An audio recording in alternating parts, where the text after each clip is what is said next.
Ladies and gentlemen, accepting the plaque for the late Carl Diener is his son, Tim Diener. Ladies and gentlemen, Mr. Tim Diener.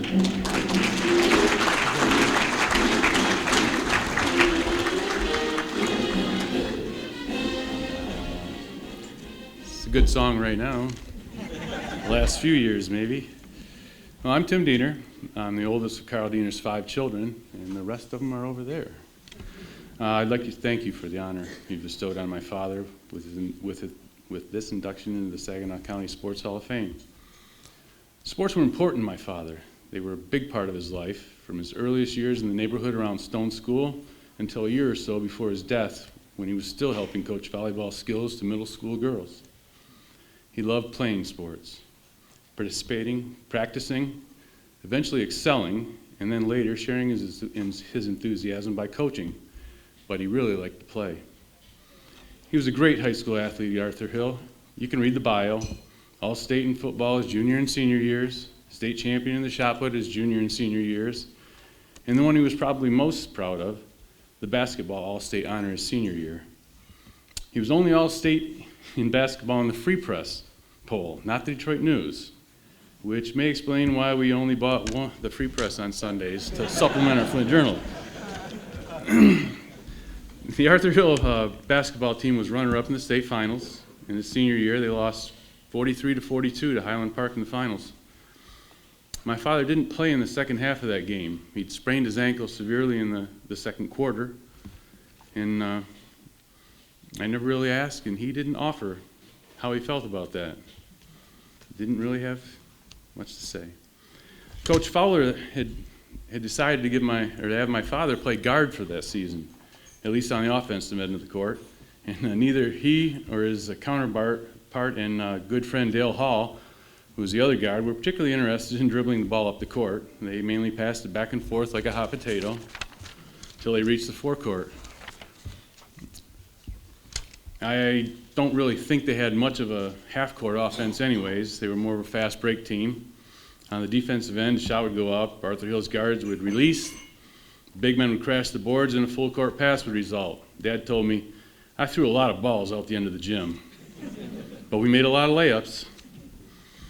Because he was such a good high school athlete, he was given an opportunity to attend college on an athletic scholarship. He was the first and only of the 7 children in his family to attend college right out of high school. This was a huge cultural change in the family. His children didn't even consider not going to college. We all simply expected to be college grads. Dad was Michigan State's first academic All-Big Ten football player, an honor that still gets him mentioned in the Spartan football programs. He was also a second-team academic All-American while working towards his degree in mechanical engineering. And that's not bad for a kid who was a non-reader until 3rd grade. Thankfully, the principal at Stone School took an interest in him at the time, and she began tutoring him in reading. As with most of the other things in life, he began practicing, and he became a voracious reader for the rest of his life. The engineering course of study hastened his exit from college sports.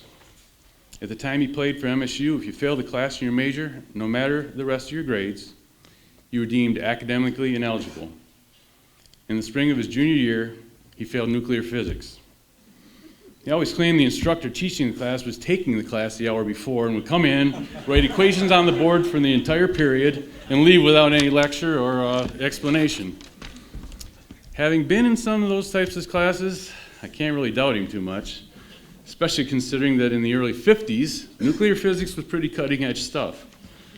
Anyways, he'd failed the class in his major, it wasn't offered in the summer, and he had ROTC commitments that wouldn't have allowed him to take up the class if it had been offered.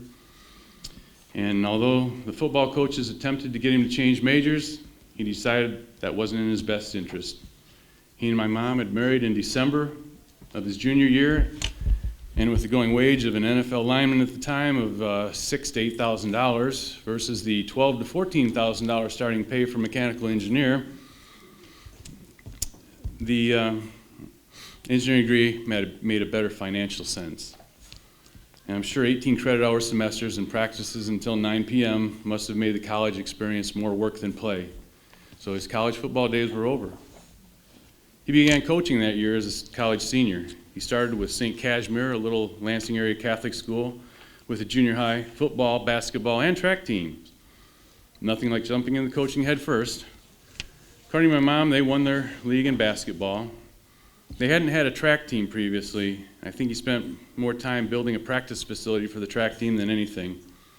Sawdust pits. I don't think you want to be a 12-foot pole vaulter at that time. Anyways, he coached 7th through 9th graders in parochial schools for most of his career. After his first bout with cancer, he quit coaching football and only coached basketball. Flexibility of practice times and the reduced demands of the lower levels fit his work schedule best. I think he also preferred to teach skills to the younger athletes rather than to teach a strategy to more experienced athletes. He was always looking for the kids with unrealized potential to spend the extra tutoring time with. He would see something he liked in a gawky or timid kid and spend a little extra time helping them develop. His last real paid coaching job was the JV basketball team for the local public school. A bunch of kids who hadn't won a game from 8th grade to their sophomore year.